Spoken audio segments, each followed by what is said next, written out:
Hi there, Professor Abrams. I hope you're having a good night. Third time's the charm. Here we go. Take number 3. Boom. Looking from the outside of our tube head, metal housing. Right, we have our metal housing. It's gonna help, absorb some of that scatter radiation that you get when the electrons hit the tungsten target. Yeah, it just acts as a big protector, big insulator, pretty much. This is gonna be our tube head, right? Tightly sealed, contains the X-ray tube that makes dental X-rays. Very nice. And then we also have our PID, which is gonna help prevent some scattering as well. And it's going to help concentrate that X-ray beam towards our object and our receptor. Cool. It's going to exit through the port as well.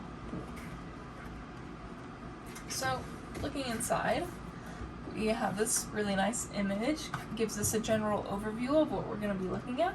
So already we've looked at our external casing, that metal casing, and our PID.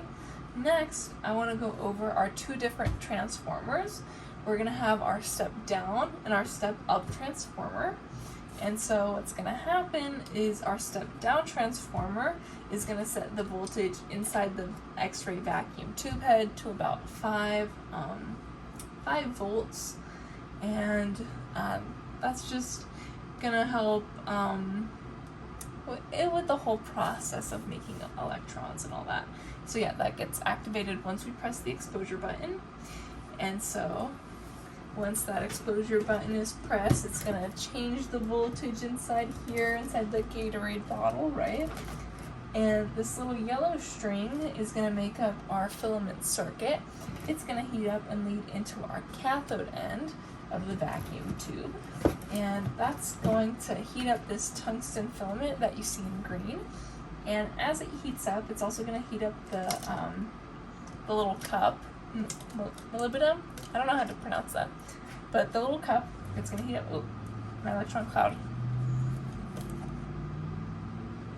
It's going to heat up that cup, and it's going to start creating this electron cloud, right?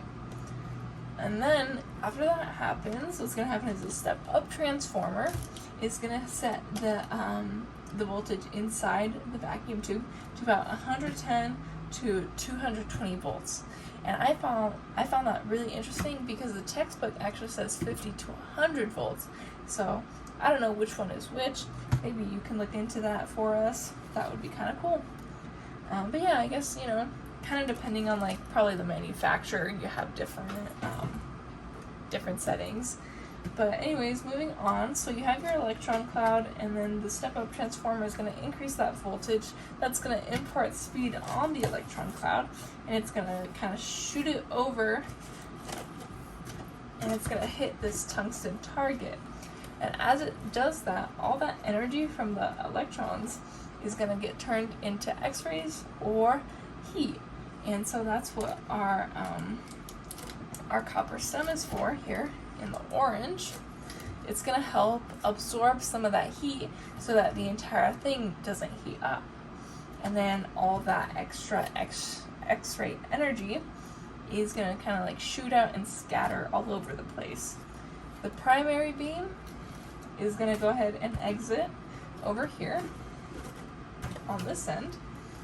And we'll go ahead and we'll bring these guys in. I had a hard time getting this to stay, to be honest, so that's why I'm adding it now. But that primary beam is going to come over and it's going to hit the tube head seal, and that's going to help seal in some of that. It's going to act somewhat of the insulator. It's going to seal in some of that heat, and it's also going to filter some of the X-ray. Beyond that layer, we're also going to have our aluminum. There we go. Our aluminum discs. And it's going to absorb some of the less useful waves as well from the X-rays, some of the less penetrating X-rays. And beyond that, we'll also have our lead collimator, which is going to do something really similar. It's going to absorb some more of those less useful x-rays, less penetrating x-rays.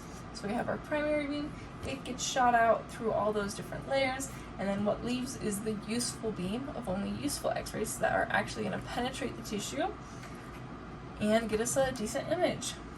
And as that leaves the collimator, it's also going to go through that PID like we talked about before.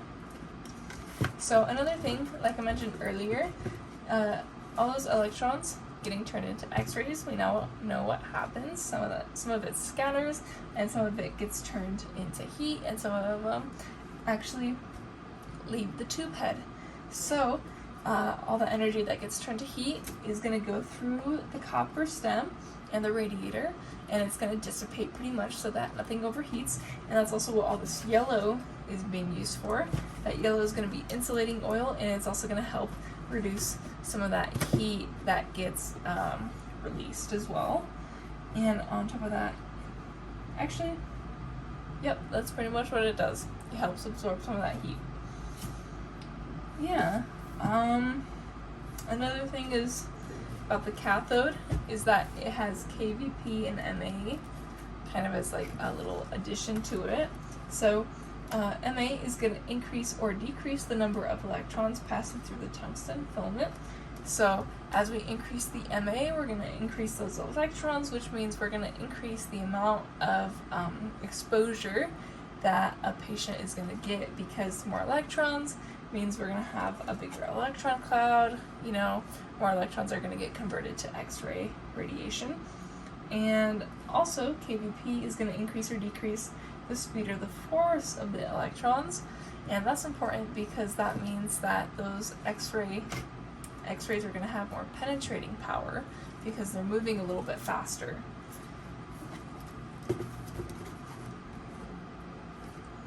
Yeah, I think that was it. Well, thanks for checking out my video, and I hope you have a good night.